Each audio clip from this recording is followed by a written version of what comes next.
Oui, Monsieur le Président, mes chers collègues, je découvre avec vous d'ailleurs cette motion, bien évidemment. Et je vois un argument qui est essentiel, c'est que vous craignez, au groupe socialiste, que la régionalisation entraîne une rupture d'égalité. Peut-être, je ne sais pas, mais quand on est socialiste, qu'on a soutenu la loi de 2014, du 5 mars 2014, qui ouvrait déjà une brèche dans la régionalisation de l'orientation, bon, je crois qu'on est mal placé pour venir se plaindre des conséquences.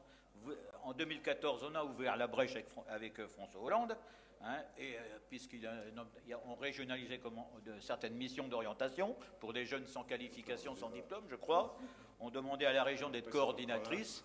La brèche étant ouverte, là, on a la suite logique de cette loi de 2014. Donc, en fait, vous vous plaignez des conséquences d'un choix idéologique que vous avez fait il y a quelques années. Ça, c'est ma première remarque.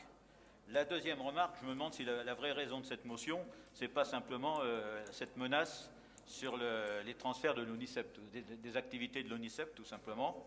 C'est une question qu'on peut se poser. Et puis moi, je voudrais terminer en rappelant quand même qu'il y a eu un rapport de la Cour des comptes en 2014 au sujet de l'ONICEP et qui a émis un certain nombre de recommandations, notamment en demandant à l'ONICEP de s'adapter à la régionalisation qui découlait de la loi de 2014, et que Benoît Hamon, alors ministre de l'Éducation nationale, eh bien, a clairement dit oui, on va mettre en œuvre ces recommandations, et il a instauré un contrat de performance pour définir des objectifs stratégiques et surtout pour définir une évaluation des résultats de l'ONICEP.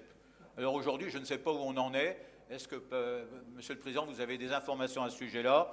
Mais est-ce qu'on a un suivi, une évaluation des résultats de l'ONICEP et des différents CIO, et ce, conformément au contrat de performance? Merci.